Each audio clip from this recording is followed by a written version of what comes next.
Pues muy buenas tardes. Qué gusto veros aquí.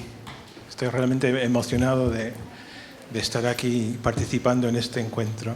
Soy James Fernández, director de New York University de Madrid, y en nombre de la universidad y de la fundación de la universidad en España, que es la Fundación Rey Juan Carlos, en nombre de la editorial Península y del Círculo de Bellas Artes, os quiero dar la más cordial bienvenida a esta presentación del libro de Moja, cuyo título prefiero no decir en voz alta.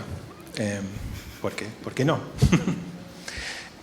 Sabemos todos, NYU, Círculo de Bellas Artes, Editorial Península y todos, que la lucha contra el racismo institucional es una tarea urgente y que es una tarea de todos, y estamos convencidos de que en esa tarea voces como la de Moja van a ser imprescindibles, ¿no?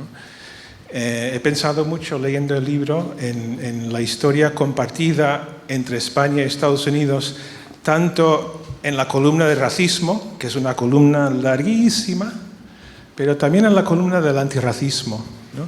Y el libro de Moja creo que pone en juego ese diálogo entre los dos países en las dos columnas, ¿verdad? Racismo y antirracismo.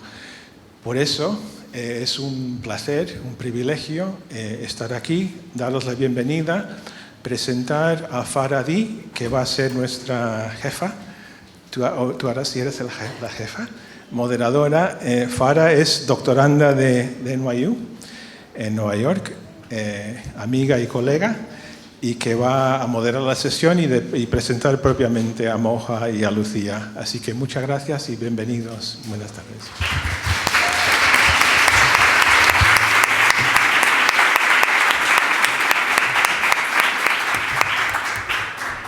Bueno, pues nada, muchísimas gracias, Jim, por la presentación. Muchas gracias también a Gloria por toda la coordinación y todo, que estás ahí en las sombras. Y muchísimas gracias a todas y todos vosotros por hacer un huequillo, por estar aquí esta tarde. Es un placer poder hacer un evento por fin de forma presencial y especialmente hacerlo con dos personas tan maravillosas, ¿no? Que son, bueno, un referente en el panorama antirracista aquí en España. Moja Jereu, que ya vemos que aquí hay muchos fans. Los Jereuers. Los Jereuers. Si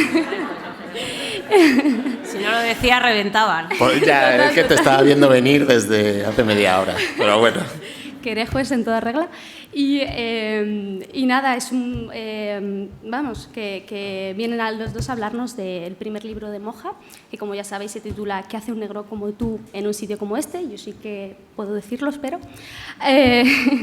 Y es un relato en el que, con las propias palabras del autor, él está buscando, pues eso, sanar esa herida colectiva que es el racismo aquí en España. Es un libro que yo creo que Moja hablas de una forma muy honesta, ¿no? Muy cercana, en la que tratas de denunciar el racismo estructural en España, que inunda todas las partes, ¿no? Todos los niveles de la sociedad, yo creo, y tratas de dar mayor agencia, ¿no? y situar a las personas racializadas inmigrantes como sujetos políticos. Entonces, para los que no conocéis a Moja, supongo que pocos, Moja Jereu es un periodista y escritor de Huesca. Sus padres emigraron de Gambia hace unos 30 años. Se ha formado aquí en Madrid, en la Complutense, y hasta hace poco has estado trabajando en el diario.es, gestionando las redes sociales y creando contenido sobre las migraciones y el racismo.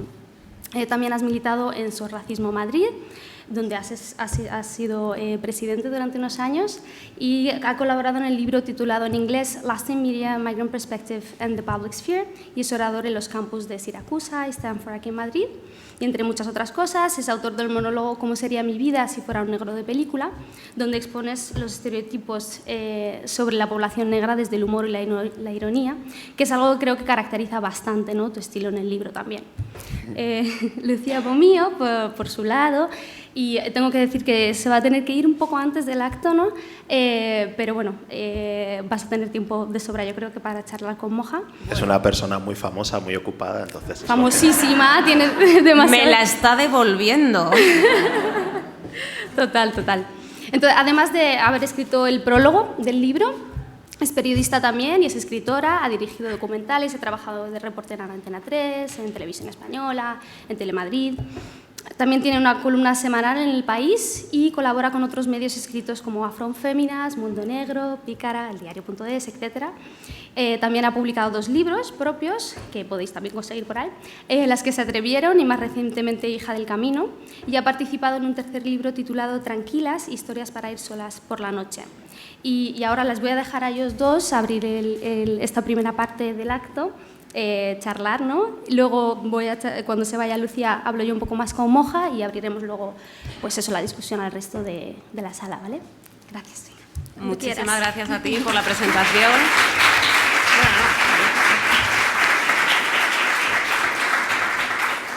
Que gracias por la presentación, gracias a los Gerejuers por venir y gracias, Moja, por tenerme en cuenta para un día tan especial para ti. La verdad es que yo creo que para todo el mundo, ¿no? Y para todas las personas que te queremos, que te apreciamos y que te valoramos, es guay. Antes de los 30, ¿eh? Joder. Antes de los 30, es muy fuerte. Ya, que los 30 además son los nuevos 20 porque los 40 son los nuevos 30. En septiembre los cumplo. Bueno, pues que dicho esto y teniendo en cuenta, me pongo seria, ¿no? Que es un libro sobre racismo, aunque no solo, que para mí es importante que quede claro que no solo es sobre racismo. Me parece fundamental que empecemos hablando de Ceuta y que empecemos hablando de Ceuta o que empieces tú hablando de Ceuta, sobre todo teniendo en cuenta cuál es la perspectiva que están dando los medios de comunicación, ¿no? A quiénes se están entrevistando y de qué manera se está leyendo lo que está sucediendo. Me parece lo mínimo, ¿no? Teniendo en cuenta que esto es un manual, entre otras cosas, sobre antirracismo, cómo no, y que además es necesario precisamente por las cosas que pasan y cómo nos cuentan lo que pasa. Así que, cuéntame. Bueno, primero, muchas gracias a todo el mundo por venir. Estoy nerviosete, os lo tengo que confesar. Fíjate como mucha gente me decía ayer por Instagram, ¿pero qué dices si tú eres un témpano de hielo? Pues no, pues estoy nerviosete, o sea que sí. Y nada, evidentemente la deformación profesional te lleva a que hablemos de la actualidad y yo creo que está muy bien, porque yo creo que es un tema que a lo largo del libro se ve en varios momentos. Trato siempre de poner muchos ejemplos de cómo el racismo se manifiesta a través de los medios de comunicación, cómo se nos cuenta y cómo nos contamos. Y ahora con Ceuta estamos viendo exactamente lo que llevamos viendo desde hace muchos años, ¿no? Tanto por un lado de la retórica, esa retórica constante de invasión. Hemos visto invasiones de 50, de 200 y de 1500, pero el problema no es la cantidad, ¿no? Sino el de dónde vienen y cómo vienen. Luego la falta, ¿no? De una perspectiva antirracista en los debates, ¿no? En los medios de comunicación, leímos y escuchamos como visiones como muy sesgadas, ¿no? Y que no cuentan con esa parte antirracista, ¿no? Y yo creo que con la preocupación sobre todo es con las consecuencias de todo esto, ¿no? Esto es algo que es como constante en la historia de España, va a seguir ocurriendo, pero lo que sí cambia es cómo se le da una vuelta de tuerca, ¿no? A la visión racista de la sociedad, cómo se agravan los mensajes racistas, cómo eso sigue calando y sigue permeando, ¿no? Y permite, ¿no? que luego partidos que quieren aprovechar el racismo para sacar un rédito político, pues tengan un mayor impulso. De hecho, hoy Ana Rosa Quintana estaba entrevistando a un señor cuyo nombre empieza por Santiago y acaba por Cal, ¿no? Que es como... ¿Quién será? Adivina, anda que no hay fuentes posibles y por qué te quedas con esa, por qué las coges. Vamos ahora sí, si quieres, al libro. ¿Por qué este título? ¿Por qué esta imagen? Y bueno, ¿qué hace un negro como tú? Yo se lo puedo decir, en un sitio como este. Pensaría Cristina Segui cuando escribió en Twitter que no le hacía gracia estar a tu lado. Ni 5 minutos y ya ha salido ese nombre, pero ¿esto qué es? Yo creo que precisamente lo que mostraba con este título es una frase o un pensamiento que yo creo que atraviesa a muchas de las situaciones por las que pasamos en el día a día, ¿no? Que tiene que ver con ese racismo estructural, que tiene que ver con ese no pertenecemos a esta parte. Yo siempre... en una entrevista, ¿no? Reciente, el titular era como que digo que soy español más veces que Santiago Abascal, ¿no? Y es como muy curioso, ¿no? Porque creo que son las dos caras de una moneda, ¿no? Como por un lado una persona, Santiago Abascal lo hace desde una perspectiva supremacista, ¿no? Esa idea estereotipada, cerrada de lo que es ser español, y cómo estamos esas otras personas que yo además ni siquiera me siento cómodo reivindicando esa españolidad, ¿no? O sea, me veo muchas veces ahí y digo, ¿qué hago yo aquí? Como todo el rato diciendo, soy español, y no es algo que me salga, pero sin embargo esa constante exclusión, retórica de exclusión, nos lleva a ello. Y creo que eso detrás de muchas de las situaciones estaba, ¿no? Ese de que hace un negro como tú en un sitio como este. Además, durante mucho tiempo me he movido, ¿no? En círculos de solo personas blancas y siempre notas eso, ¿no? Ese, vaya, soy el único negro de este grupo, de este lugar, ¿no? Esa sensación y esas miradas. Y yo creo que condensaba un poco una parte de lo que quería transmitir a través del libro. Hablando de eso, de ser el único negro en muchos espacios, de hecho, el amigo negro, ¿no? Que se usa a veces como diana de las gracietas racistas y otras veces como excusa para decir que yo no soy racista, ¿no? Pero también es, incluso te privan de tu nombre. Eres el negro, la negri, no sé, café con leche, en mi caso, a ti te han llamado de todo, te han llamado Makelele, a mí me han llamado Sidor. Que habrá gente que ya no sabe quién es, ¿no? Porque hace tiempo que no juega al fútbol. Pero es que yo nunca he jugado al fútbol tampoco, quiero decir. Entonces, tenías una frase muy chula que era algo así como no siempre me he sentido como el único negro, ¿no? Pero muchas veces sí que me lo han hecho sentir.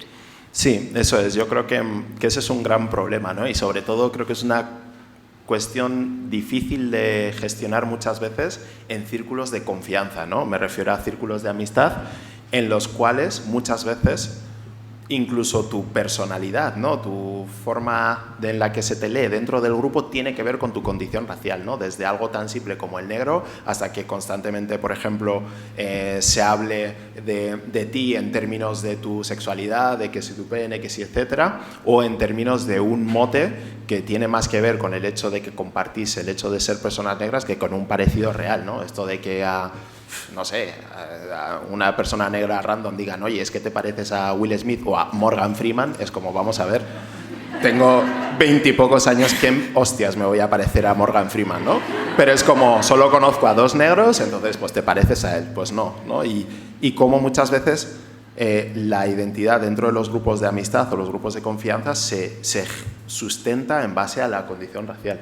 Sí, de hecho tú utilizas una frase que es de lo que más me arrepiento es de mis silencios, ¿no? Que es una frase de Audre Lorde y me parece interesante eso que comentas de cómo muchas veces te callas para salvar a tus amistades, ¿no? Para no tener situaciones incómodas y cómo encima cuando sí que nos quejamos pues se nos tilda de victimistas, que es de jolín, le estáis dando la vuelta a la tortilla. Me parece súper interesante eso de lo de los silencios y cómo reflexionamos después. Y tenemos rabia en diferido, o vergüenza en diferido, o cabreo incluso con nosotras mismas en diferido. Sí, a mí me gusta decir que es un racismo en dos golpes, ¿no? Por un lado, en un primer momento lo sientes y no te atreves como a decir nada, ¿no? Es como te quedas en ese silencio que además es compartido entre mucha gente que también es capaz de intuir esa incomodidad, pero no dice nada. Y luego muchas veces cuando pasa el tiempo vuelves a revivir esa experiencia y como que te golpea de nuevo, ¿no? Y te queda como ese remordimiento por ese silencio. Yo creo que esto es algo que a mí me ha perseguido y nos persigue a muchos, ¿no? Que sufres esa situación de racismo en un entorno de confianza y sientes que decir que eso ha sido racista es mucho peor que el hecho racista en sí, ¿no? Y al final ese silencio o esas sonrisas de jiji jaja acaban jugando a favor del racismo, ¿no? Y yo creo que eso es algo que tiene que cambiar, que no exista, que no haya espacio para esa comodidad ante las situaciones de racismo, ¿no? Que no haya una posibilidad y que no parta solo de quien lo sufrimos, sino que el resto sea capaz, ¿no? De alinearse y decir, oye, esto ha sido una situación de racismo, yo creo que es algo que hay que sustentar, ¿no? Y un apunte, ¿no? Por hacer una cita para este tema, le pregunté a Esther Mayoko, a la profe, que está aquí y que yo creo que es importante, ¿no? Que me referenció como algunas lecturas muy interesantes de cómo otras personas habían hablado sobre esto antes, ¿no? Y de cómo ese silencio siempre juega a favor de quien lo hace mal, de quien es racista, de quien es machista y cómo protege esos estatus. Ahora que hablas de las fuentes, me parece interesante citar precisamente tus fuentes, ¿no? O sea, el libro al final tiene un punto muy comunitario, que yo creo que esto es súper importante, ¿no? No entender el antirracismo ni desde la perspectiva de la anécdota ni desde el individualismo, y cómo has contado con fuentes de la academia, sí, pero también con entrevistas de otras personas y has puesto en valor las opiniones, los saberes, los conocimientos de otras personas y dejando un poco de lado, aunque no siempre, la academia, ¿no? Que al final no deja de ser un espacio elitista y donde en demasiadas ocasiones estamos fuera. ¿Por qué lo has hecho así? Bueno, primero por una cuestión de reconocimiento, de agradecimiento. Creo que, y además en el último capítulo cuento, ¿no? de que en realidad estoy contando nuestra historia y realmente mi recorrido, tanto como activista como persona, no se entiende, ¿no? Sin toda esa gente que me ha ido acompañando, contigo, con distintas personas, que a lo largo de este camino pues hemos ido conversando, hemos ido compartiendo luchas, conocimientos, PDFs, libros, y todo eso es lo que ha conformado mi conocimiento. Entonces yo creo que sería muy injusto, ¿no? Y estaría mal como decir que esto como lo he inventado yo o es algo que he acuñado, ¿no? Porque yo no he inventado nada, ¿no? Y yo creo que siempre es importante hacer ese conocimiento y además creo que también tenemos que poner en valor lo que hacemos. Creo que eso es una cuestión que muchas veces nos pasa, ¿no? Que si muchas veces no hay una legitimidad probablemente de una institución blanca o así, como que sentimos que no tiene legitimidad. Y yo creo que sí, que tiene mucha legitimidad lo que estamos haciendo ahora, lo que estamos investigando, las acciones que estamos haciendo tienen mucha legitimidad y las tenemos que poner en valor, porque si no la ponemos en valor nosotros mismos, nadie lo va a hacer. Decía que no solo hay narrativa de la anécdota, sin embargo hay muchas anécdotas. De alguna manera, para mí, te has desnudado y desde ese punto de vista eres tremendamente generoso. ¿Qué te da más cosa? ¿Exponerte en Twitter? Bueno, si es que lo consideras exposición, ¿no? Porque hablar de racismo en esa red social que es el Averno, la verdad, yo ya me he salido porque es que soy muy reactiva, ¿no? ¿Es peor eso o contar las cosas que has contado? Bueno, para mí el proceso del libro ha tenido como mucho de sanador a nivel personal, hablar de cuestiones familiares, de cómo me han hecho sentir, de cómo me he sentido durante pues, muchos episodios en círculos de amistad y todo esto.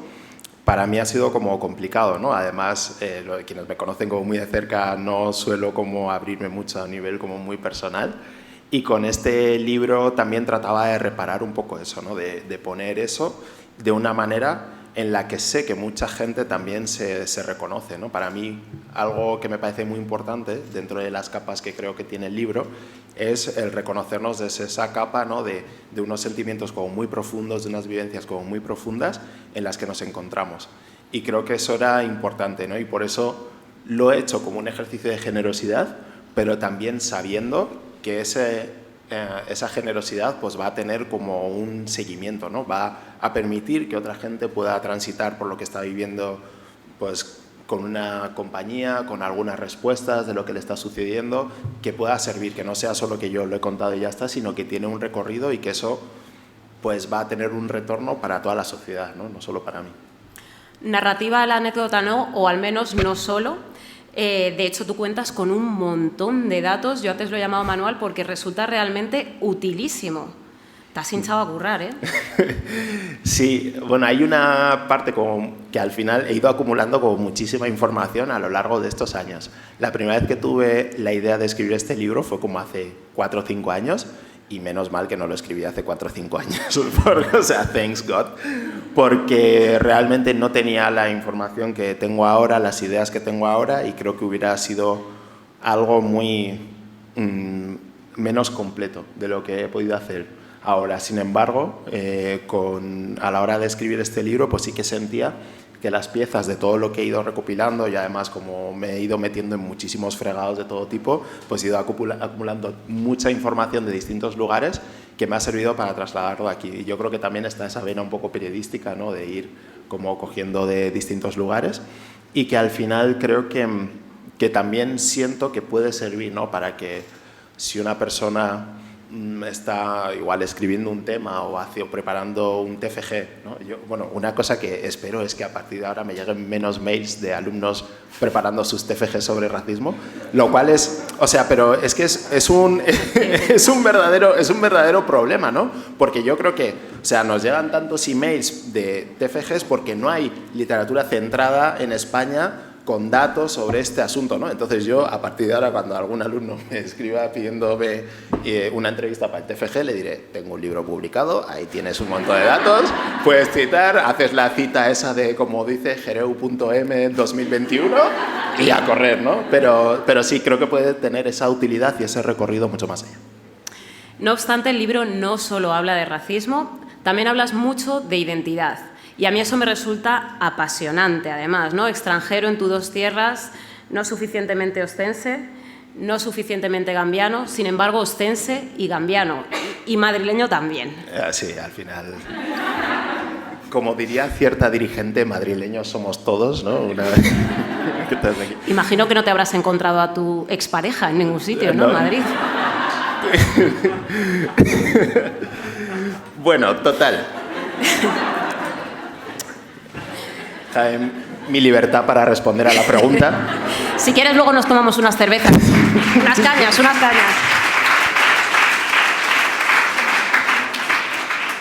Sí, el tema de la identidad creo que es como bastante importante, ¿no? Porque creo que nos atraviesa a muchas personas aquí. De hecho, hay como unos datos que creo que son muy importantes, ¿no? Que cuento en el libro, que es como entre los menores de 30 años, que si no recuerdo mal, pues 1 de cada 6 personas residentes en España tienen ascendencia de origen extranjero, ¿no? Y dentro de los, creo que menores de 18, es 1 de cada 4, ¿no? Creo que esto es una realidad con la que convivimos.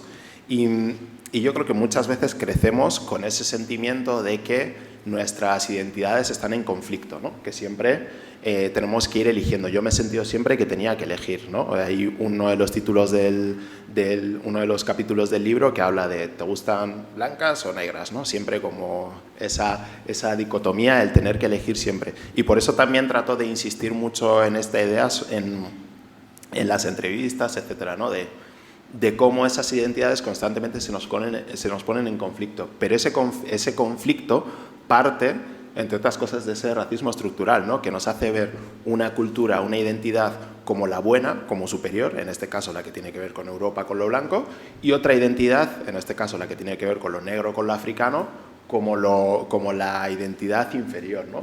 Y eso es lo que genera ese choque, ¿no? Luego ya cuando te das cuenta de cómo funciona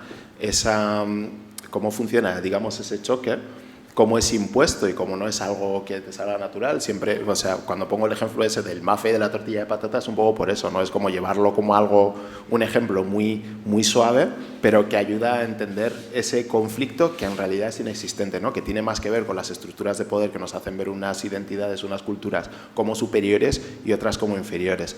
Y creo que eso es algo con lo que muchos crecemos aquí, ¿no? Constantemente, el tener que elegir, el tener que desdeñar una parte de tu identidad para sentirte integrado y todo ese asunto, y ahora eso es algo que tiene que cambiar y que algunas de las respuestas a eso se pueden encontrar en ese racismo estructural. Creo que eres valiente no solo por contar cosas, sino por reconocerte cosas, ¿no? En el libro hablas, por ejemplo, de la vergüenza que podías sentir cuando eras pequeño por determinadas cosas, ¿no? ¿Y cómo te has sentido tú desde ese punto de vista? Porque has dicho que de alguna manera ha sido un alivio, pero ese proceso también puede ser doloroso. Es doloroso también de repente, pues en el caso de las familias birraciales, ¿no? Ver que la gente que más te quiere, que incluso tu propia madre, tiene racistadas. Ver que tus amistades tienen racistadas. Ver que tú mismo has sido endorracista. ¿Cómo es eso para ti? ¿O ha sido? Pues es bastante jodido, en el sentido de que a veces te ves como, no sé si renegando, ¿no? Yo sentía, por ejemplo, muchas veces con las cuestiones familiares, ¿no? Que cuento en el libro, por ejemplo, eso, ¿no? La presión de que yo siempre me tenía que casar, pues me tenía que casar joven, con una mujer gambiana, musulmana, etcétera, ¿no? Como con eso algo así cerrado, ¿no? Y yo, sin embargo, crecer y darme cuenta de que esa era una opción, pero no tenía por qué ser mi opción, ¿no? El camino que tenía que escoger. Y es verdad que crecer con eso, ¿no? es a veces complicado, ¿no? Porque tienes que lidiar, 1, con esa presión que recibes de fuera y 2, esa presión que recibes dentro. Para mí compartirlo era importante por eso, porque sé, por conversaciones, que mucha gente siente eso, ¿no? Y pasa por eso, ¿no? Y contarlo y reconocernos también lo que, digamos, tenemos en casa y las contradicciones a las que nos enfrentamos, creo que es importante para buscar una solución colectiva, ¿no? a todo esto. Es interesante porque mucha gente piensa que racismo es solo que te peguen o que te llamen negro de mierda, por ejemplo, ¿no? Para mí el racismo es como una especie de pulpo que tiene un montonazo de tentáculos. El tentáculo te puede tocar con la punta o puede caerte, ¿no? Todo su peso, todo el peso de ese brazo. Y después detrás hay una cabeza gigante que es el sistema, digamos. Tú has abordado, por lo menos, no sabría decirte, pero unos cuantos tentáculos has tenido en cuenta, ¿no? Desde el amor, las relaciones de pareja, que es lo mismo o no, las amistades, el colegio, las relaciones con tu familia, etcétera, etcétera. ¿Qué parte te ha costado más tocar y en cuál te has sentido más cómodo? Pues mira, creo que precisamente, ya que lo mencionas, la parte que tiene que ver con el amor, para mí ha sido como pues un proceso como más jodido. Primero, por esa como vergüenza, ¿no?, de hablar de esos asuntos. Segundo, por cómo hablar de este tema, ¿no? Yo, por ejemplo, a lo largo del libro cuento como algunas experiencias, ¿no?, con distintas parejas que he ido teniendo y me interesaba también contarlo, pero no desde una manera de culpar o criminalizar a esa otra persona por un momento en el cual coincidimos, sino como una forma que para desde allí poder aprender y poder ver cómo se nos educa, ¿no?, esa mirada a la hora de amar, a la hora de querer a otras personas. Entonces, para mí ese fue como un proceso como de introspección, de decir, wow, ¿cómo voy a poner esto? ¿Cómo pongo esto? ¿Cómo os pongo esto? Cómo además esto, ¿no?, dentro del entorno de mi familia, ¿no?, cuando Total. se lea, cómo se va a ver, ¿no? Porque hasta ahora supuestamente yo no he tenido ninguna pareja hasta Yania, ¿no? Entonces de repente van a leer este libro y van a decir, un momento, este tipo que ha estado haciendo todos estos años en Madrid. Entonces, pues eso también, pero al final sentía que era útil. Y la parte así más fácil, bueno, creo que igual, por ejemplo, la parte de las redes sociales, sentía que ya tenía como mucho trabajado, ¿no? Tanto por la experiencia propia, ¿no?, en la parte negativa, como por el haber pensado muchas veces de cómo, haber debatido conmigo mismo y con otra gente de cómo me posiciono en las redes sociales, ¿no? Desde que hace varios años, hablando con mi colega Adri, le decía, bueno, pues quiero empezar en mi cuenta de Twitter a ser como muy activo en temas de antirracismo, hasta algún momento que me quité la cuenta durante un mes o así, pues he ido como pensando mucho sobre eso y recopilando mucho material que digamos que hizo que al final ese capítulo pues saliera como mucho más fácil, ¿no? Porque sentía que lo tenía muy fresco y muchas cosas para poder trasladar. 40 años tengo y mi padre piensa que no he tenido novio nunca, ¿eh? O sea, quiero decir, te entiendo. Pues Oye, tendrá, el señor mío tendrá que empezar a... lo bueno es que no he leído mi libro, ¿sabes? Y lo escribí hace 2 años, ¿sabes? En fin, ¿qué tenías claro que iba a entrar? ¿Qué se ha colado? ¿Y qué has decidido al final dejar fuera? Wow, cómo se nota aquí la periodista, ¿eh? El oficio. Pues había algunos temas que tenían un poco que ver con cuestiones, pues bueno, de tal vez de formas de educar en familias africanas, que a mí me costó como, de hecho no lo terminé de meter, ¿no?, en el libro, porque sentía que no se iba a entender, que se iba a malinterpretar, ¿no? Y entonces eso, por ejemplo, eran cuestiones que dije, bueno, después de pensarlo mucho, de ver cómo armaba los argumentos, cómo iba pasando de lo anecdótico a lo estructural, no encontraba como una manera de que se pudiera hacer sin que eso se cargara como el resto del libro, ¿no? Digo, es que esto luego se va a comer las entrevistas, se va a comer todo, ¿no? En plan, oh, ¿qué has puesto aquí? ¿Que tu padre te pegaba de pequeño? Wow, y entonces, y los negros pegan a sus hijos, tal, etcétera, etcétera, ¿no? Y sentía que no podía entrar, ¿no? Y creo que era una cuestión que se podía haber hablado, pero también siento que tal vez no era el momento. Y temas que han estado un poco ahí sí que creo que no, o sea, como que creo que que todos los temas que están son los que quería tratar. Intenté, pues bueno, como creo que se ve, que el libro tocara muchos palos, porque realmente nos tocan muchos palos del racismo a lo largo de nuestra vida, ¿no? En muchos ámbitos, y para mostrar lo estructural que es. Creo que además esto lo cuento muchísimo en las entrevistas, ¿no? Creo que, o sea, mi historia realmente, la pones como en contexto, tiene cero emoción, ¿no? Es un chaval negro de Huesca que de repente coge y se va de Huesca a Madrid a estudiar periodismo. Tiene cero emoción, pero creo que eso ayuda a entender. Creo que mi libro Netflix no va a venir a comprarlo, ¿sabes? Como el tuyo, me da que no. Pero tampoco es que el mío, que la negra de mi es de Alcorcón, entiéndeme, ¿sabes? Ya, que pero tampoco... por lo menos se va a Londres, ¿sabes? Es que, bueno, eso sí. Pero creo que, sin embargo, eso como ayuda a entender lo estructural que es, ¿no? Y lo cotidiano y lo arraigado que está el racismo en nuestra sociedad, y cómo sus tentáculos, como dices, se manifiestan en todos los ámbitos, independientemente de que vivas en una ciudad como Huesca o en Madrid, de que vivas en un lugar con, no sé, con una mayoría de población racializada o no. Todos esos factores pueden modular, ¿no?, el impacto del racismo, pero al final el racismo estructural te va a acabar golpeando del mismo modo.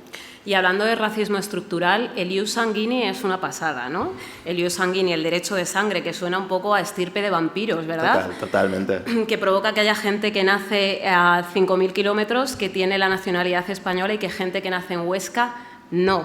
Al final es una forma de demostrarnos que nuestros padres o nuestras madres o ambos atravesaron fronteras que les atravesaron también a ellos, e incluso a nosotras y a nosotros. ¿Cómo ha sido para ti no tener un pasaporte español pese a haber nacido en Huesca durante tantísimo tiempo, además? Claro, bueno, bastante, es que, al menos. Sí, yo creo que esto como muestra, ¿no?, cómo funciona el sistema. Creo que el sistema, en cuanto a la cuestión racial, a la cuestión migratoria, uno, está obsoleto, no corresponde a la realidad del mundo actual, ¿no?, de un mundo capitalista, global, en el cual la mercancía, el dinero corre a sus anchas, y sin embargo las personas no. Segundo, tenemos vivimos en este sistema en el cual, pues, la ley de extranjería, el tema migratorio, está constantemente encaminado a expulsar y a excluir, ¿no?, constantemente, y eso muchas veces acaba en resultado de muerte. Y yo creo que esto es una muestra como muy clara, ¿no?, de cómo el hecho de nacer aquí, de hacer tu vida aquí, no te garantiza que luego, por ejemplo, puedas votar, ¿no? Esto por eso, o sea, en mi caso, pues se soluciona desde el momento en que mi padre tiene la nacionalidad, pero lo hilo con mucha población migrante o no migrante que ha nacido aquí, pero que no puede ni siquiera ejercer el derecho al voto, ¿no? No puede elegir a los representantes que luego van a legislar a toda su vida, ¿no?, todos los aspectos de su vida. Es que es muy fuerte, ¿no? Es que creo que tal vez, no lo sé, tal vez esto se cuente dentro de 50 años y se dirá, pero qué aberración era. Pero es que esto está pasando ahora y le prestamos poca atención, ¿no?, a ese hecho de que haya gente que haya nacido aquí o que lleve 10, 15 años y no tenga ese derecho al voto, ya sea en las elecciones de Madrid ahora o ya sea en las elecciones nacionales, ¿no? Y esto es algo que tenemos que arreglar como sociedad. ¿En quién pensabas cuando escribías? ¿Para quién es tu libro? En la entrevista a Afroféminas decía que este libro era lo escribí, la idea de escribirlo fue pensando en mi yo de 14 años, ¿no? A mí me gustaba mucho leer, iba mucho como a la biblioteca, iba por libros de Manolito Gafotas y todo esto. Fray Perico y su borrico. Eso es. Y yo hubiera agradecido que en mis manos hubiera caído un libro que me hubiera dado algunas respuestas a lo que me sucedía, ¿no?, a lo que sucedía a mi alrededor. Y un poco lo hacía pensando en eso. Por ejemplo, siempre todo lo que he hecho, ¿no?, cuando hacía los vídeos en el diario o con este libro, trato siempre de hacerlo con un lenguaje como cercano, ¿no?, con un lenguaje que, digamos, desde alguien con edad adolescente pueda leer, pueda entender y pueda tener como algunas herramientas. Y creo que también tratando de que si alguien quiere profundizar puedan encontrar una cierta profundidad, pero que esto sea como una ventana que dé acceso a otros mundos, ¿no? Que igual alguien que igual sienta que este libro es como muy ligero, pues pueda decir, bueno, ya, pero Mayoko, este comentario lo digo en plan bien, pero igual quiere algo como más académico, más denso, y entonces pues vaya un texto de Esther Mayoko, ¿no? Esto es con todo el cariño del mundo, pero como algo como un poco esto, ¿no? De que esta sea como una puerta, una ventana hacia otros mundos, ¿no? Que si quieres profundizar más, que si quieres ir a una vía más académica, una vía más institucional, de políticas públicas, pues puedas encontrar una puerta de entrada a todos esos mundos. Me han señalado que me tengo que ir ya, pero quería leer la última parte del prólogo. Moja, gracias por tu trabajo ingente, por hablar del racismo con pocas palabras, como en Twitter, o con muchas, como en esta obra. Gracias por hacer con o sin miedo. Gracias por escogerme para preceder tu libro precioso. Para mí lo es, por fondo y por forma, aunque digas que es sencillo. Gracias, puesto que contigo he aprendido. Le has puesto porqués, cuándos y dóndes a un montón de qués que se viven desde el acostumbramiento y a veces desde el desprecio, la verdad. Gracias, amigo, extranjero en tus tierras, en todas las que tienes y al tiempo 100% de ellas. Lo que has hecho es muy importante y necesario. Así que muchas gracias. Guiño a Rubén.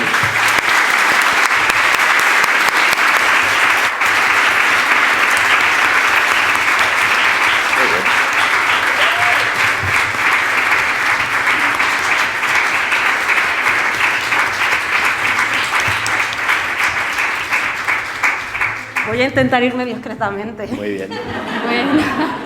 Bueno, ahora sería el momento de Lucía. los anuncios en la tele para... Hasta luego. Bueno, Moja, no sé, después de toda la conversación que habéis tenido, si tengo más Pero cosas ya que preguntarte. estoy sí, en racha, ya estás venga, ahí a tope, vale, bien. Bueno, tu libro es un relato donde cuentas tus propias experiencias como un español que no encaja del todo en ese estereotipo del ser español, ¿no? Entre comillas. Y sintetizas esta idea de el ser siempre el otro, con O mayúscula, el ser los ajenos, ¿no? Porque también incluyes a todas las personas racializadas e inmigrantes en España, con un concepto que a mí me ha parecido muy curioso, que es el síndrome del eterno extranjero. ¿En qué consiste? Bueno, es un poquito más de lo mismo, pero no sé si puedes elaborar un poquito. ¿Y cómo te ha afectado a ti personalmente? No sé si nos puedes poner algún ejemplo. Sí, yo creo que esto además parte de dos ideas muy estereotipadas. La primera es el estereotipo de qué es ser español, qué es lo español. Además, esto es una cuestión que creo que está ahora como muy en disputa, ¿no? Por ejemplo, con el tema catalán ha estado como muy presente de esa idea de españolidad, y yo creo que la tenemos que romper, ¿no? En un sentido de que está completamente cerrada, ¿no? Hay gente que te dirá que ser español es ir a los toros el sábado, ir a misa el domingo, comer paella y no sé qué, ¿no? Y yo creo que es como cuánta gente encajamos en esa idea de españolidad. Y luego, en cuanto a la condición racial, pues tiene que ver con lo blanco, ¿no? Es como lo español es lo blanco, punto. Y, por lo tanto, lo no español, lo no blanco es lo extranjero. Y ahí es cuando empiezan los problemas. Cuento, ¿no? Por ejemplo, en el libro, cuando con Gianni a veces voy a cenar, pues bueno, nos hablan en inglés, ¿no? De primeras. Es como, oh, vaya. We are foreigners again. ¿No? Y a mí me gusta como directamente como ponerme serio y responder en español, ¿no? Y ves como a la otra persona ¡fum!, le cambia la cara enseguida y se queda como, oh, wow, la he cagado. Pero eso se traslada mucho, ¿no? Yo creo que eso puede ser como un punto anecdótico, pero sin embargo esto se traslada como constantemente a muchos aspectos de nuestra vida. Y aunque por un lado siento que tenemos que igual abolir, ¿no? Como esas ideas, ¿no? Como tan lo español, etcétera, por otro lado siento que es muy angustioso, ¿no? El crecer con esto. O sea, yo sé, mucha gente a mi alrededor no crece, ¿no? Con ese constante de soy español, no soy español, es como soy español, ya está, ¿no? Y yo creo que crecer con esa como tranquilidad es un lujo, ¿no? El no tener que disputarte ni pensar sobre este asunto, sino que sea como, pues esto ni me lo planteo. Ya, totalmente. O que te impongan, ¿no? El hecho de decir, pero no lo que dices tú muchas veces, ¿no? Pero ¿de dónde eres realmente? Aunque digas tú que eres de Huesca. Exacto. Que nos ha pasado, ¿no? Mucho a todos. Y reiteras a lo largo de casi todo el libro que todo esto se debe a una discriminación racial estructural que permea... Uy, estoy que no sé dónde me tengo que poner, que permea casi todas las capas, ¿no?, de la vida, el ámbito educativo incluido. ¿Cómo crees que afecta el racismo a las aulas y qué se puede hacer en los colegios, en los institutos y hasta en las universidades, ¿no?, para atajar este problema? En una parte del libro cuento, ¿no?, de cómo cuando empecé a escribir esto, junté a mis amigos de Huesca, con los que fui al colegio toda la vida, y los junté, nos tomamos un café y empezamos a hablar de cómo fue crecer, ¿no?, con, en este caso, un compañero negro a lo largo de todo el sistema educativo. Y fue curioso por varios motivos. Primero, porque era la primera vez que hablábamos sobre este tema, ¿no? Somos colegas, siempre que voy quedo con ellos, pero era la primera vez que hablábamos de este tema. Y cada uno recordaba cosas, ¿no? Recordaba, pues, cómo... Pues eso, los comentarios que se hacían, ¿no?, relacionados con el tema de los conguitos, o cuando íbamos a la piscina, oh, mira, el negro va a la piscina, etcétera, etcétera, ¿no?, como todo ese asunto. Revivir eso y pensar en ello, ver cómo era muchas veces la reacción de los profesores, nos dio cuenta de que no teníamos ni idea, ni yo ni ellos, ellos sabían. O sea, ahora, ¿no?, con la perspectiva era como, guau, es que ellos aprendieron el racismo desde muy pequeños. 2, yo aprendí a lidiar con ese racismo desde muy pequeño. 3, nadie tenía ni idea de qué hacer. Yo no tenía ni idea de qué hacer. Los profesores no tenían ni idea de qué hacer. Directores del centro menos todavía. Y eso nos muestra, ¿no?, cómo el tema del racismo no se trata en el sistema educativo. Mientras estaba en Sorracismo, una vez me llamaron de un instituto, ¿no?, y lo cuento, ¿no?, y un director decía, bueno, es que ha habido un caso de racismo, unos 3 chicos que han insultado a una chica negra, tal, insultos racistas, entonces podrías venir al instituto a dar una charla, ¿no? Y me decía que fuera al instituto a dar una charla a los 3 alumnos. Era como, pero vamos a ver. O sea, señor, ¿quieres que me mueva hasta tu instituto para dar una charla a 3 alumnos? Que es como, ni me siento cómodo echándoles como una bronca a esos 3 alumnos, ni creo que es lo que necesite, ¿no?, el centro. Pero él se escudaba en que no, es que el instituto tiene una diversidad racial enorme, entonces esto no es esto. Entonces yo creo que no se le presta atención a un hecho con el que crecemos, ¿no? Y muchas veces esas heridas las vamos arrastrando durante toda la etapa educativa, y que además eso ya no desde una parte del trato, sino desde una parte como más estructural, que tiene que ver con la exclusión educativa, con la segregación escolar y todo esto, nos acaba haciendo que nos vayamos cayendo, ¿no? O sea, si nos fijamos ahora en un colegio de primaria, la diversidad racial que hay, y nos fijamos ahora en una universidad, la poca diversidad racial que hay, nos tenemos que preguntar qué es lo que está pasando en este camino para que esta diversidad racial en los colegios no se esté trasladando a las universidades, ¿no? ¿Cuáles son las barreras económicas? ¿Cuáles son las barreras de que en determinados barrios se meta solo a alumnos migrantes y gitanos que puedan tener más dificultades, mientras a los blancos españoles se le mete en otros centros educativos? Cómo la barrera del idioma muchas veces no se salva con recursos, cómo el hecho de la ayuda con los deberes en casa puede ser también una barrera muchas veces insalvable, y así con un montón de factores que hacen en eso, ¿no? Creo que hay que prestar una atención, porque uno de los elementos que más podría ayudar a esa igualdad por la que estamos trabajando, pues se ve como completamente atrofiado, ¿no? Ese supuesto ascensor social para las personas migrantes racializadas está completamente averiado, ¿no? Y solo algunos somos capaces de igual ir por las escaleras, pero realmente no funciona. Sí, no puedo estar más de acuerdo. Yo creo que en la carrera creo que era de las pocas, ¿no?, migrantes en mi clase. Y en otro orden de cosas, en el capítulo África en casa y Europa en la calle, un capítulo con el que yo me he sentido especialmente identificada, hablas de este conflicto identitario que has tratado un poquito con Lucía antes, pero rechazas el concepto de integración y utilizas ese ejemplo, ¿no?, del mafe, que es un plato típico de Gambia, que está compuesto, si no recuerdo Creo que mal. la gente que me sigue conoce qué es el mafe, ¿sí? Porque doy mucho la turra con el mafe, o sea, si no lo conocéis, por favor, ya vale. Bueno, para los que no... Dejad de seguirme. Yo nunca lo he probado, pero tengo que probarlo. Es un plato de arroz con salsa de cacahuete, ¿no? Si no recuerdo mal. Y la tortilla de patata, que son dos de tus platos favoritos. Entonces, háblanos un poco de este ejemplo y qué propones en lugar del término integración.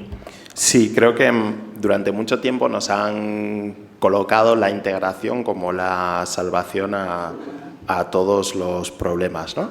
Y yo creo que eso es como un parche que no sirve de nada, ¿no? Y que tenemos que cuestionar esa idea de que tú una vez aquí tienes que absolutamente dejar toda esa parte de tu identidad que traes para abrazar la idea estereotipada de lo que es la identidad, de lo que es ser español en este caso y todo eso.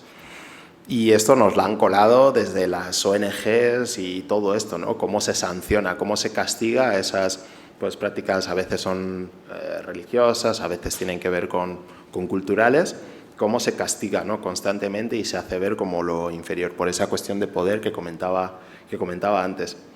Y creo que este es un punto sobre el cual nos tiene que hacer repensar cuál es el modelo, ¿no? Al que queremos aspirar, ¿no? Cómo construimos las sociedades. Creo que muchas veces se entienden las sociedades como estancas, ¿no? Como que no se mueven, como que no evolucionan, como si la sociedad española llevara siendo de la misma manera desde hace 800 años, ¿no? Lo cual es mentira. Las sociedades van evolucionando, van incorporando elementos, van dejando atrás otros.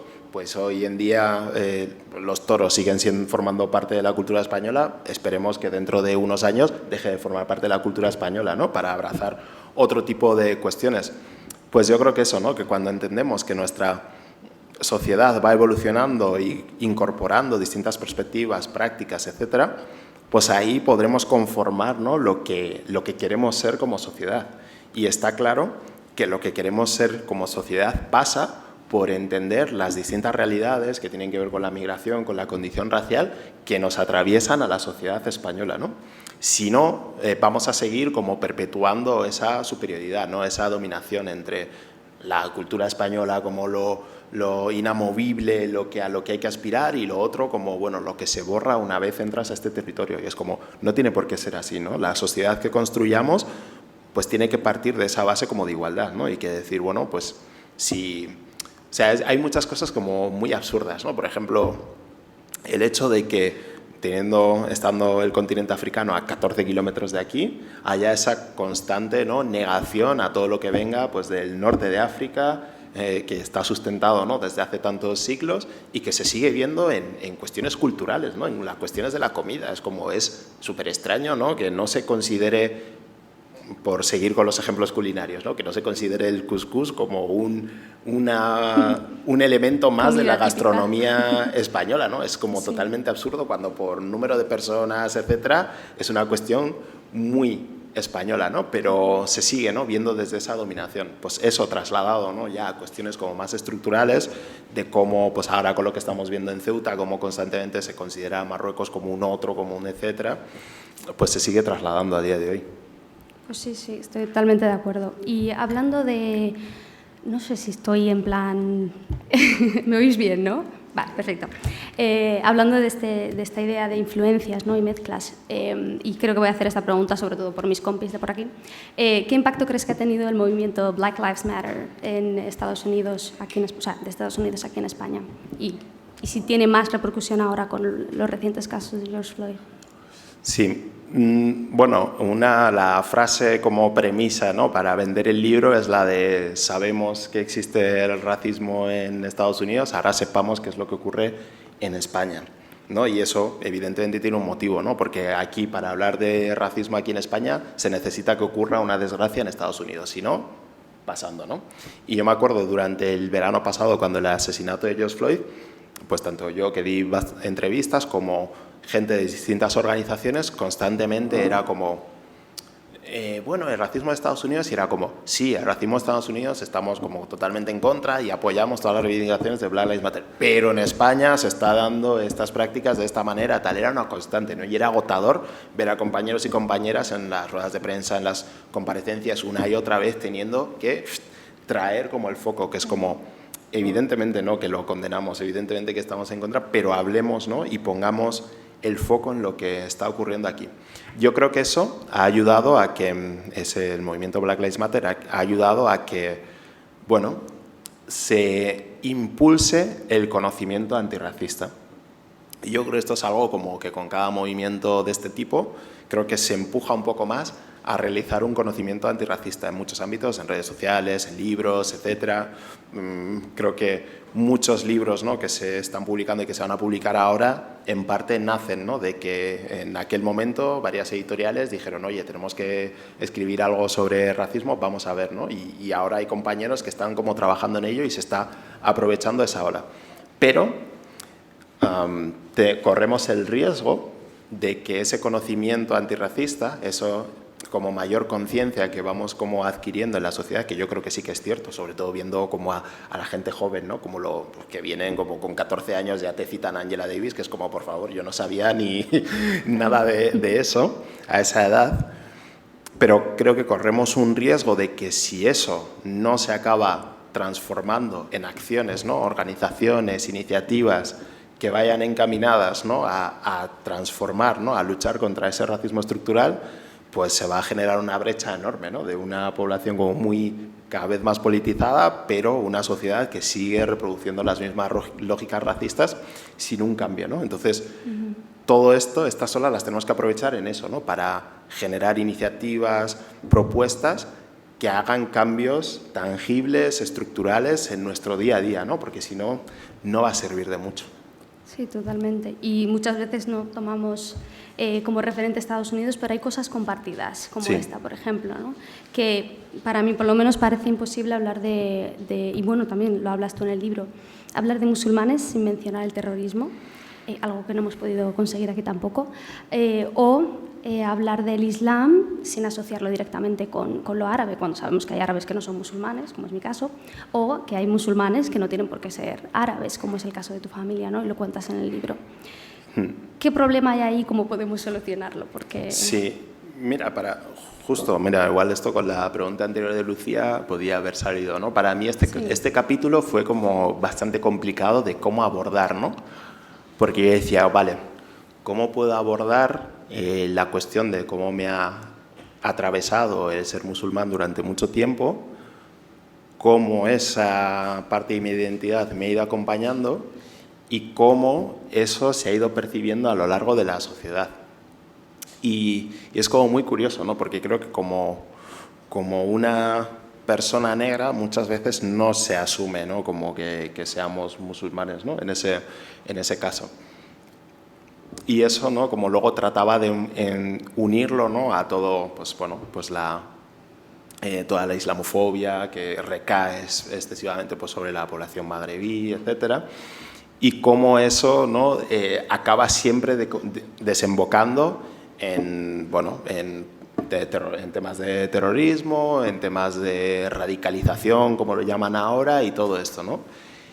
Y para mí era como poner esa reflexión desde allí, ¿no?, de cómo las personas negras transitamos dentro del tema religioso, cómo eso se recae, ¿no?, sobre las personas, ¿no?, que se entiende, ¿no?, por su aspecto que son musulmanas, todo lo que recae, toda esa islamofobia que recae sobre ellas, y ver cómo eso se ve en nuestra sociedad. De hecho, el título de ese capítulo como que lo puse como al final, ¿no? Como dije, bueno, pues nada, quería hablar de los musulmanes y no he podido evitar mencionar este asunto, ¿no?, que es como lo que nos pasa siempre.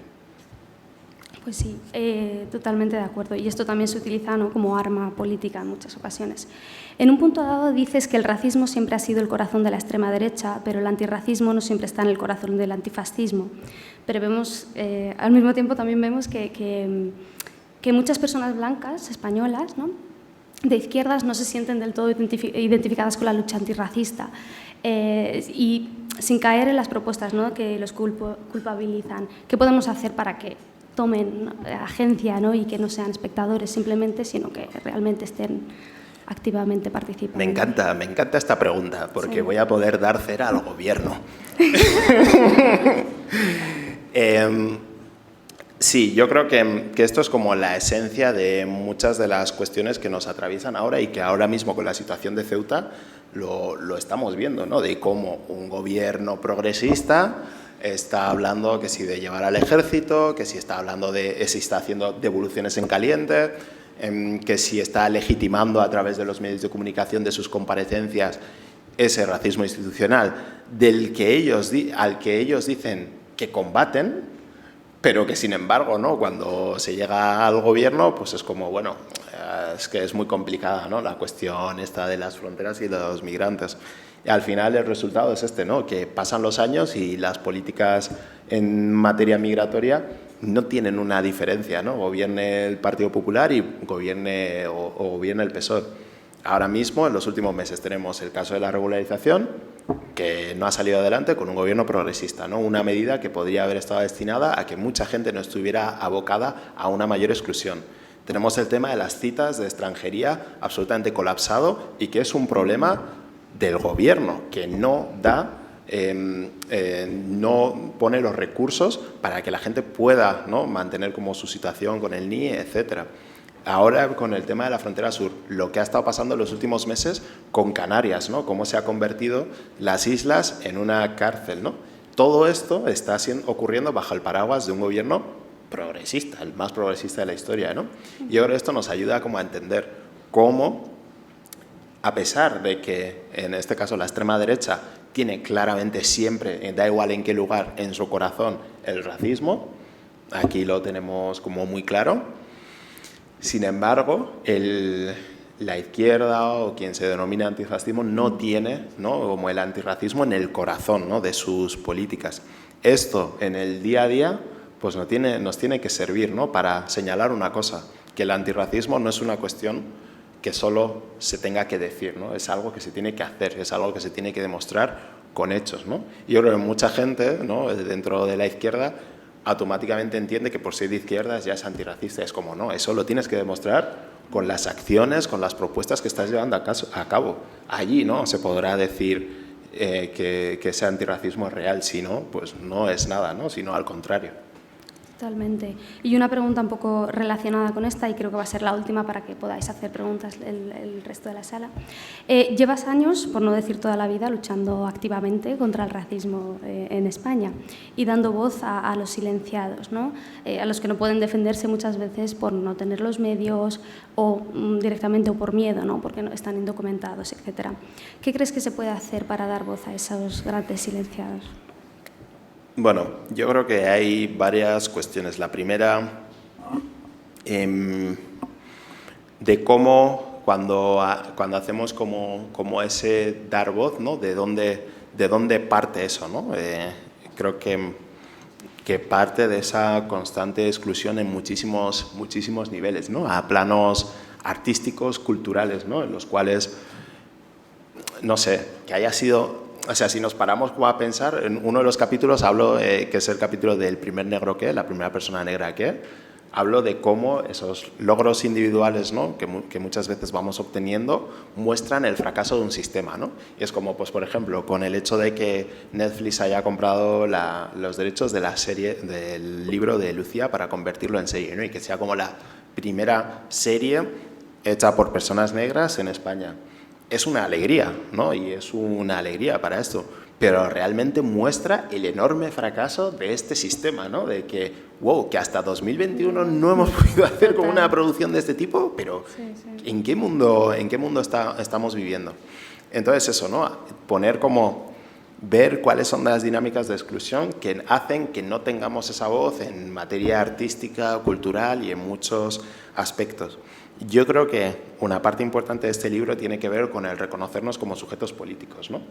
El situarnos allí, como el tener como reivindicar la agencia propia que tenemos, las ideas, las propuestas, las iniciativas de todo tipo que tenemos y ponerlas como en ese valor, ¿no? Y que en ese caso no tenga que venir nadie como a decir, bueno, venid aquí a hablar, sino que no, es que esto lo tenemos o lo merecemos por justicia, ¿no? No porque alguien venga a entregárnoslo, ¿no? Y ese es el chip que creo que se tiene que cambiar en ese sentido.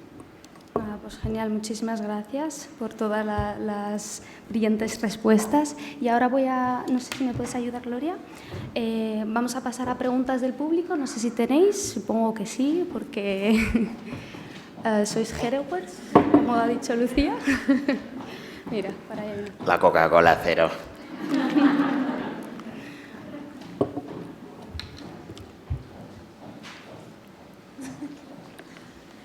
Mohamed, enhorabuena por tu proyecto. Mi pregunta No, era... no se oye. No se oye. ¿No se escucha? Hola. Ahora. Vale, quería darte la enhorabuena por tu proyecto. Me parece un libro muy interesante. Y mi pregunta surge el título. ¿Por qué lo has seleccionado? Sí, creo que lo expliqué como en la primera pregunta, puede ser, pero voy a hacer como un esto rápido, porque creo que esta pregunta o esta idea está detrás de muchas de las situaciones de racismo por las que pasamos, ¿no? Por muchas de las situaciones que vivimos. Creo que desde el momento en el que alguien te pregunta de dónde eres 2 veces, en realidad en el última instancia está haciéndose como esa pregunta, ¿no? De qué hace un negro como tú siendo de Huesca, en este caso. Y así con un montón de circunstancias que creo que están atravesadas por la identidad, por el racismo. Y yo quería poner como esa idea como la que subyace detrás de muchas de las cosas que se cuentan en el libro.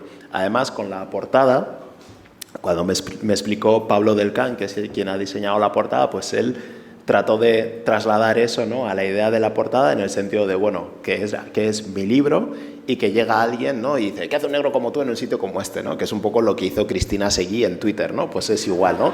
Es como si es como si Cristina Seguí llega y coge y ve la portada de mi libro y dice, ¿qué hace un negro como tú en un sitio como este?, ¿no? Que yo creo que ilustra un poco esas situaciones a las que nos enfrentamos cuando igual en un espacio eres la única persona racializada o cuando te enfrentas a situaciones de discriminación que detrás, de un modo u otro, tienen como esa idea. ¿Alguien más? ¿Una pregunta por ahí? Tenemos tiempo, de sobra. Por aquí.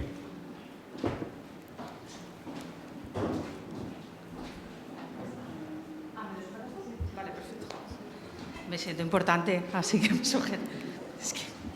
Bueno, lo primero, gracias porque has dado voz a muchas cosas que me han atravesado en mi vida, ¿vale? Una de las cosas que has dicho es que lo español es blanco. Y no creo que esto sea así. Creo que el racismo no es una cuestión de geografía, ¿vale? Creo que hay algunos españoles que sufrimos racismo. Y bueno, aquí me tengo que identificar. Yo soy mujer gitana y creo que desde el siglo XV que entramos los gitanos llevamos sufriendo racismo estructural y de todo. Y somos españoles y podemos votar. Entonces, me ha pasado muchísimas de las cosas que has dicho, ¿no? Con amistades. Es verdad que yo tengo un privilegio. Yo tengo el privilegio de que, lo hablaba antes con Lucía, yo voy a que me alquilen una casa y debido a los prejuicios que existen de lo que debería de ser una mujer gitana, pues yo puedo trabajar ahora mismo en cualquier sitio. Y es un privilegio que no cojo, porque en cuanto puedo me identifico. Pero es horrible que la gente te tenga que decir cómo tú tienes que ser, ¿no? Y que no te dejen ser, y que siempre seas la gitana y siempre tengas que hacer a lo mejor la gitanada. Pero me duele mucho cuando se asocia el racismo solo a un tema de papeles y solo a un tema de geografía. Creo que no, creo que hay otras minorías también aquí que también lo sufrimos y creo que deberíamos de unirnos, ¿no?, y de poder hablar más de estas cosas. Y yo leo por tu libro y muchas gracias. Gracias por el comentario. Bueno, varias cosas. La primera, creo que en varios capítulos del libro pues trato de incluir cómo afecta también a la población gitana, ¿no? Por ejemplo, cuando hablo del racismo en el acceso a la vivienda, ahí hablo de este asunto. Cuando hablo de las paradas por perfil racial de la policía, hablo también, ¿no?, como trato de incluir esa perspectiva. También en el capítulo en el que hablo de construyendo un movimiento antirracista, también lo incluyo, ¿no?, que yo creo que ese ha sido como uno de los grandes cambios en ese sentido, ¿no?, de entender las causas en común que nos unen al pueblo gitano y poder poner las luchas, ¿no?, con esa perspectiva.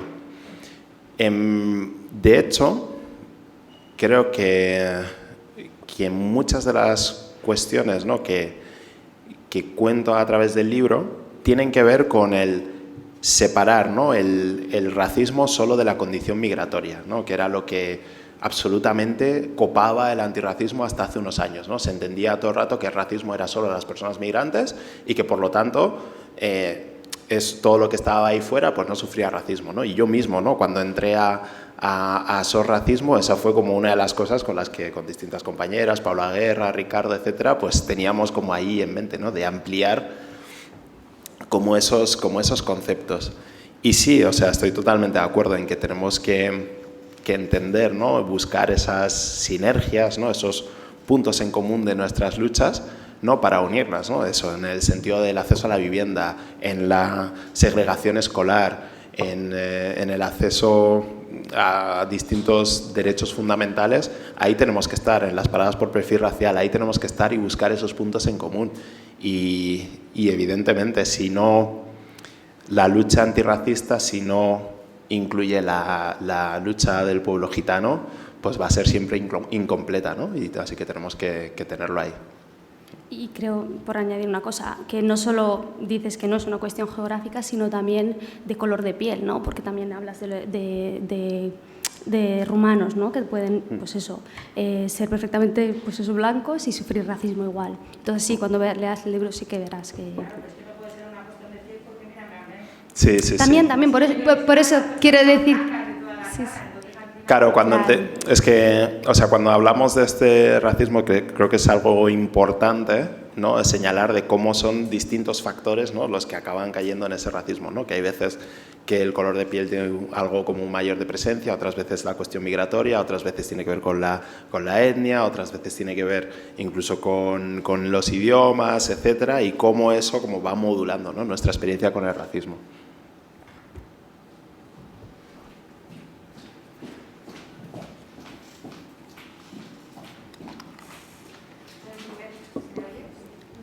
Muchísimas gracias por tu libro, por la presentación.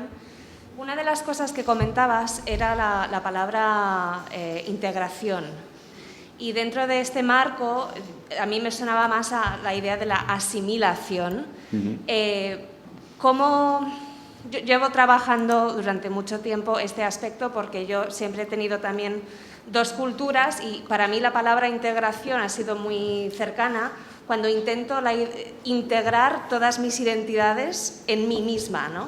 Entonces, mi pregunta aquí para ti es, en términos de integración, ¿qué palabra empleas? ¿Inclusión en vez de integración? ¿Cuál es la manera de hablar de esto y cómo acercamos esta idea de aceptar la diferencia como parte íntegra a la inclusión de las diferentes personas? Sí, bueno, efectivamente, claro, el problema es que una parte importante de la integración se entiende como asimilación, ¿no?, como tú deja atrás y haz lo que se hace aquí.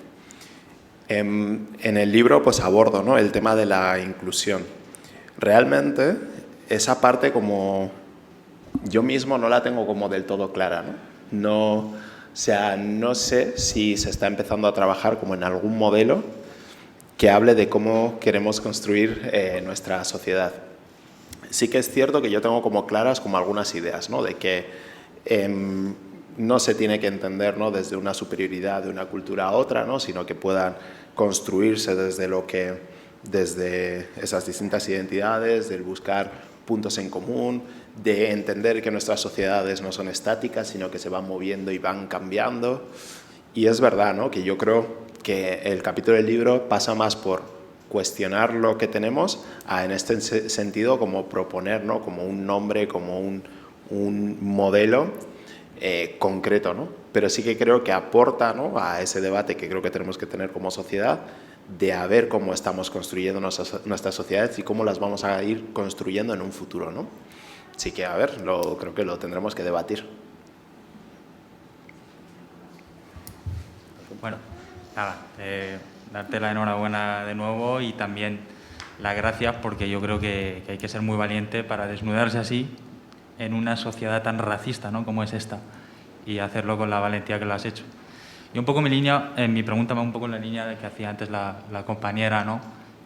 Bueno, voy a intentar hacer dos preguntas muy fáciles, muy rápidas. La primera es si después de este libro estás planteando, si tienes ideas de cuál va a ser el siguiente libro que vas a abrir, espero que no nos dé la turra otros 4 años diciéndonos que ya está, y no te dejes con la impaciencia.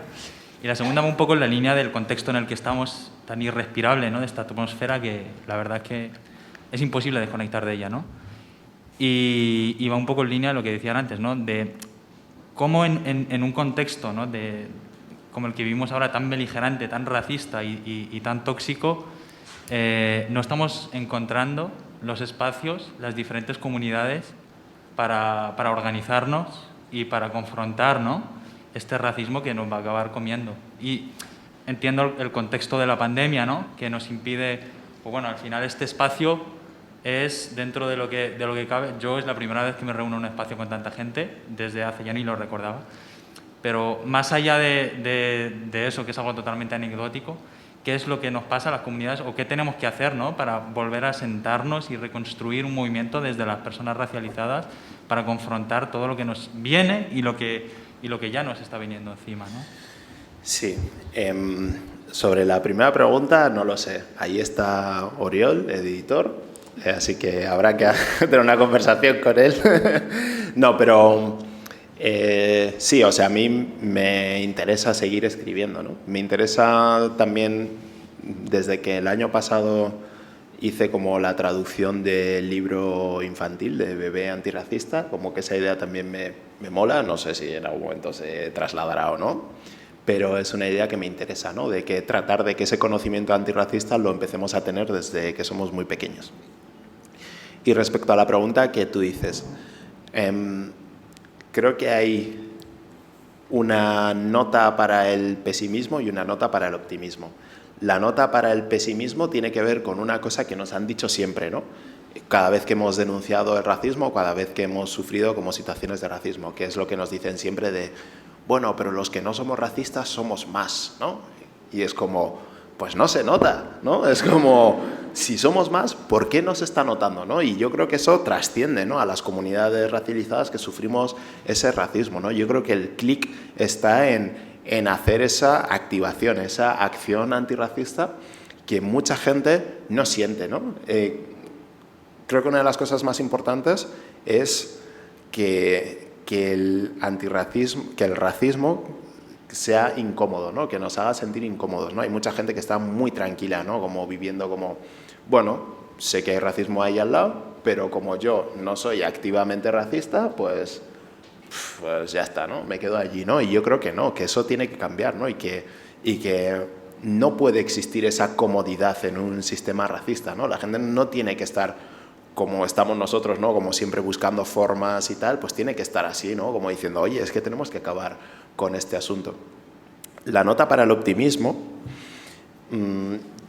es que yo sí que creo que aunque hay una parte que creo que tiene mucho que ver con el tema de la pandemia, ¿no?, de que todo lo online es como muy difícil establecer vínculos. Además, creo que una parte importante de que durante los últimos años el antirracismo haya tenido como un mayor impacto ha sido que haya habido mucha más vinculación personal, ¿no?, más allá del activismo, ¿no?, el conocernos, el juntarnos, el salir a perrear hasta abajo, como todo eso realmente como redunda en que haya como un movimiento como más fuerte, ¿no?, de que nos conozcamos y que vayamos a una.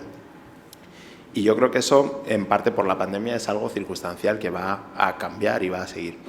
A mí hay una nota que me parece como para el optimismo, es que creo que mucha gente, ya sea por cuidarse o por otros motivos, ha entendido que desde sus campos, ¿no?, desde sus ámbitos pues, profesionales, de intereses personales, puede hacer un antirracismo, ¿no? Y yo creo que eso es como muy útil, ¿no? Hay gente que igual lo hace desde el periodismo, hay gente que igual está dentro de la academia, hay gente que igual está dentro del arte, no sé, del audiovisual, del deporte, que sí que veo que está habiendo como movimiento, ¿no? Gente que se está formando asociaciones, creo, gente que se está juntando y realizando cosas que creo que también están sumando, ¿no? Que no siento que el movimiento antirracista esté parado, ¿no? Simplemente creo que está encontrando otros frentes más allá del activismo asambleario, ¿no?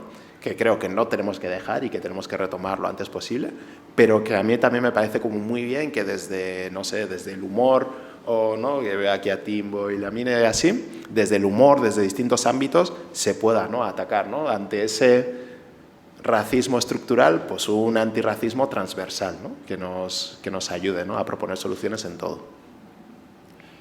Creo que podemos hacer 2 preguntas más para no cansar a Moja ni a Gloria, que está por ahí la pobre danzando, y luego movemos la conversación afuera. O bueno, ¿vale? quedan 2 y 2. ¿Cuántas hay? Me comprometo a responder rapidísimo, y así, claro, para no dejar nada y ninguna pregunta Genial, afuera. venga. Bueno, mi pregunta es, hace un par de años estuvo aquí el activista Kemi Seba, creo que tú estabas también en la conferencia, Sí. Estuvimos también charlando con él, y algo que se me quedó y me llamó mucho la atención es el término que él usaba de negrofobia, un término que aquí no se suele usar.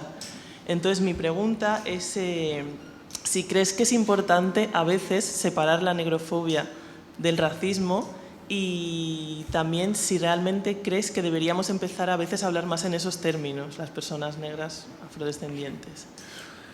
Bueno, a mí no me parece mal, ¿no? Siempre que entendamos que forman parte de una matriz común que tiene que ver con el racismo, ¿no?, ese racismo estructural, ¿no?, y que hay veces que se manifiesta en esa negrofobia, gitanofobia, islamofobia, etcétera, y entender, o sea, siempre y cuando... Creo que hay a veces, ¿no?, como un riesgo, ¿no?, de gente que trata como de separar, ¿no?, de cómo hacer esa... No, nosotros somos los que especialmente sufrimos ese racismo y esto está como separado del resto. Y mientras no caigamos en ese riesgo, a mí me parece bien, pero sí que como controlar eso, ¿no?, y tratar siempre de buscar como puntos en común dentro de esas diferencias del impacto del racismo que pueda haber. Por aquí Gio tenía. Ah, vale. Sí, para no ir de un lado a otro. Hola Moja, ¿qué tal? Hola. Bueno, primero agradecerte por escribir este libro. Me parece necesario, muy necesario. Creo que todos podemos aprender de él. Sobre todo porque, bueno, ya alguna vez hemos comentado, creo que las personas migrantes, racializadas, afroespañolas, gitanas, fuera de la academia también podemos crear conocimientos, saberes, y es importante escribir y si se puede publicar, ¿no? Ahora viene la pregunta que es un poco cabrona, perdón. ¿En algún momento te gustaría entrar en política o prefieres un programa de televisión?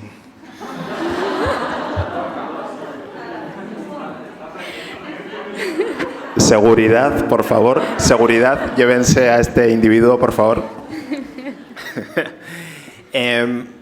No tengo, al menos a corto o medio plazo, no tengo ningún interés en entrar en política. Igual, no sé, dentro de 20 años, pues vete a saber. Pero ahora mismo no tengo esa intención. Sí que me interesa mucho entrar en la tele. Eso me interesa mucho, porque siento que, por una cuestión de representación, pero 2, por una cuestión de discurso, tenemos que estar en la tele, ¿no? Al final vemos cómo aquí lo que genera realmente debate público es la tele, ¿no? Y ahí sí me interesa estar y me interesa llevar esta perspectiva, que puede ser una parte, ¿no?, de lo que es el antirracismo, pero que creo que es importante que esté en la tele. Entonces, si es de colaborar en un programa, bien. Si es con un programa entero para mí, pues oye, pues a volar. A volar. Por allá había un par y ya. Sí. Ah. La tuerca. No. Vale. Moja, muchísimas gracias por ser referente. Para mí es algo muy importante tener referente y eres uno de nuestros referentes. Y mi pregunta es, ¿tú crees que entre los afrodescendientes o los afroespañoles y los que somos africanos hay un atendimiento o realmente no lo hay? Si no lo hay, ¿cómo hacemos para que haya? Esa es mi pregunta. Es buena pregunta. Yo creo que ese entendimiento, y creo que dentro de la comunidad afro, como dentro de muchos, ¿no?, de la lucha antirracista, creo que la tenemos que construir desde los puntos positivos en común. Esto quiero decir, creo que es una pena, ¿no?, que mucho de nuestra unión tenga mucho que ver, ¿no?, de una especie de unión en la desgracia, ¿no?, de ese constantemente ser víctima, sufrir el racismo, y yo creo que eso es como bastante jodido de llevar, ¿no?, luego, y eso es lo que muchas veces hace que arrastremos como mucho dolor en los movimientos a la hora de juntarnos, ¿no? Yo creo que tenemos que encontrar ese punto en el cual lo que vayamos construyendo sea con un horizonte de esperanza, ¿no?, con un horizonte de positivo, con un horizonte de entendimiento, ¿no? O sea, ojalá nos juntemos por el perreo y salgamos de allí directos a una manifestación antirracista, ¿no? Yo creo que eso es como, para mí sería como lo ideal, ¿no?, como encontrar siempre ese punto, y yo creo que es algo que tenemos que meternos, ¿no?, tanto dentro de la comunidad afro como en el movimiento antirracista, de tratar siempre de buscar como un horizonte como de esperanza, de optimismo, y juntarnos desde allí, ¿no? Es decir, sí, estamos luchando contra el racismo, pero es que nos estamos juntando porque vamos a crear una sociedad antirracista de esta manera, ¿no? Y no juntarnos solo desde ese dolor, ¿no?, sino juntarnos desde como esa visión, esa esperanza colectiva de decir, vale, nos juntamos aquí por el perreo y por una sociedad antirracista.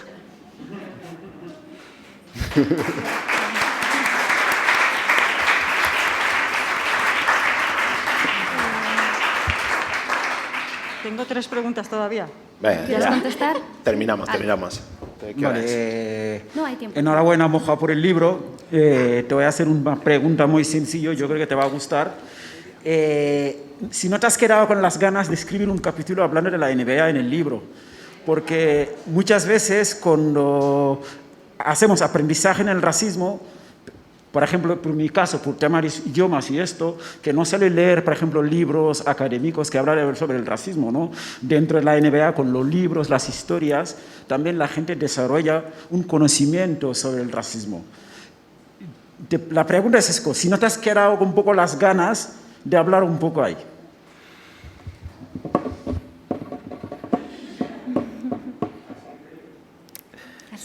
Bueno, o sea, yo creo que es importante compartir también desde allí, ¿no?, de cómo llegamos a los distintos procesos, de contar como el backstage, de cómo llegamos a esos lugares. Creo que en parte en el libro lo voy contando, ¿no?, de cómo voy aprendiendo de distintas personas con las que me junto y que acaban desembocando en este libro.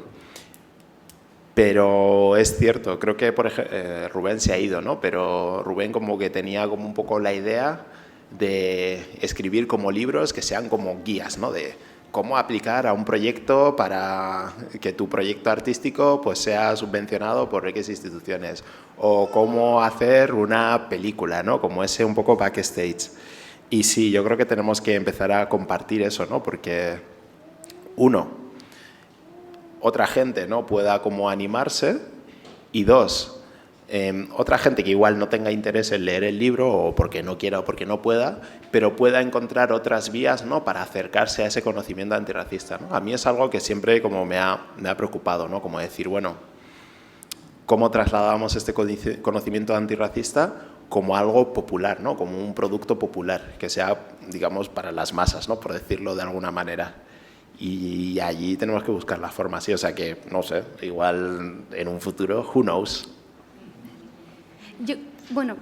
Yo creo que aquí podemos cortar. En los que queráis hacerle más preguntas podéis hacerlo fuera, ¿vale?